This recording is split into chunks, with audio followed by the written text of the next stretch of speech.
You're listening to Soap Dirt, the latest in television entertainment news. Hey, Young and the Restless fans, I've got your early weekly spoilers for July 21st through the 25th. Looks like Nick is being framed and Kyle and Audra are getting down and dirty. It's Belinda from Soap Dirt. If you are not following us, please click that subscribe button. As we always do on Early Edition Day, we're going to dive right in with what's coming the rest of this week and then talk about what's coming next week. So on Wednesday, July 16th, Chance gets most of the guests, or about half of the guests, I guess, into the club car to talk to them. Missing out on this meeting are Nikki and Victor, Lauren and Michael, Diane and Jack, Audra and Kyle, and also Billy and Sally and the assistant Carter. And Nick thinks that Phyllis knows what happened and why they're being gathered. She does, but she's freaking out. I won't spill yet. Lily suspects that Kane killed Damien, but Kane insists he was drugged too and says he was the real target. Nick and Lily both accuse Kane of drugging Damien, and Phyllis says no, it wasn't poison, it was a stabbing that killed Damien. Kane shows the box that the murder weapon was in, but says it's gone now, and Lily freaks because she knows this is going to crush Nate and Amy.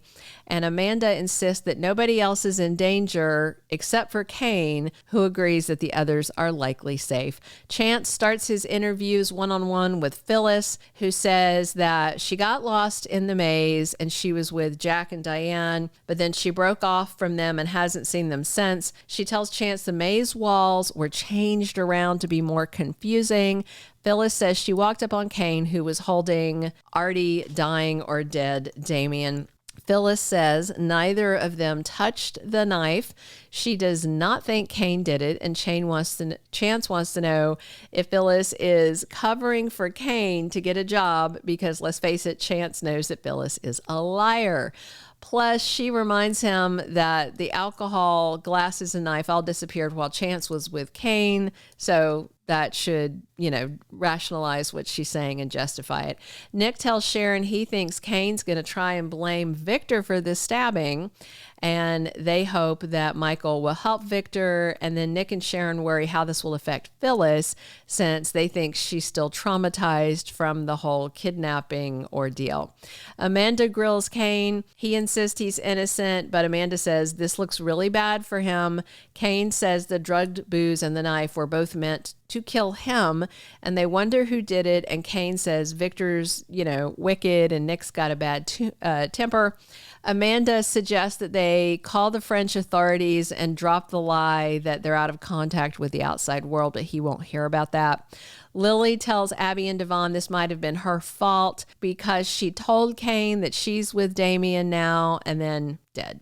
So Lily wonders if Kane killed him and says that maybe the man who fathered her children is a monster now. Devon thinks the whole death threat thing was fake from the jump and that Kane inviting Damien was odd. Abby says she does not think Kane's the jealous killer type, and Devon wonders if there is more to Damien and Kane's past than they realize. Devon says Holden said Damien had a bad temper, and they wonder maybe if he was blackmailing Kane, and Devon tells the ladies just to keep an open mind. Meanwhile, Nick flips out because he goes back to his room on the train car and he finds the bloody knife in his bathroom. He wraps it up in plastic and runs it right to Chance. Nick tells him he found it in the bathroom and thinks that he is being set up.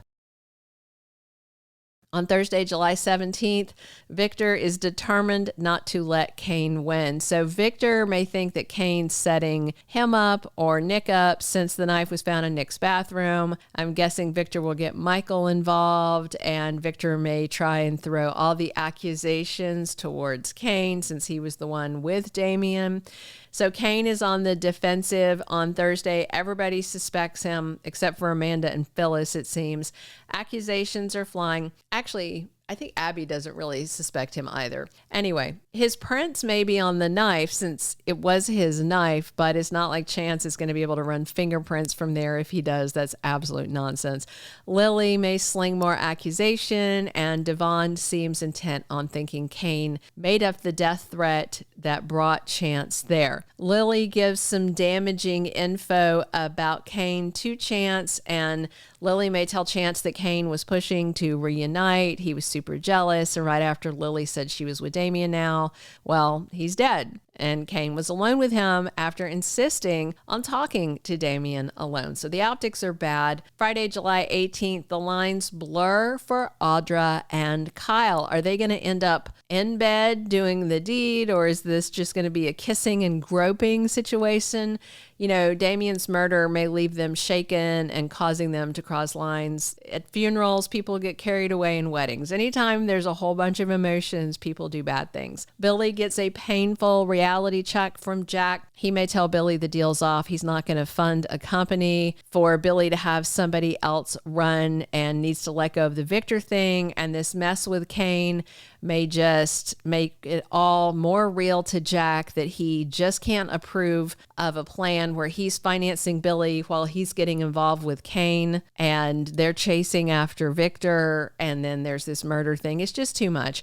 Sharon goes to extremes to help Nick on Friday. He wants to get back home to family, but Chance will likely say Nick can't go because the murder weapon was in his room. So will Nick try and go anyway, or try and find a way to reach the outside world by phone, go breaking into the chateau or something?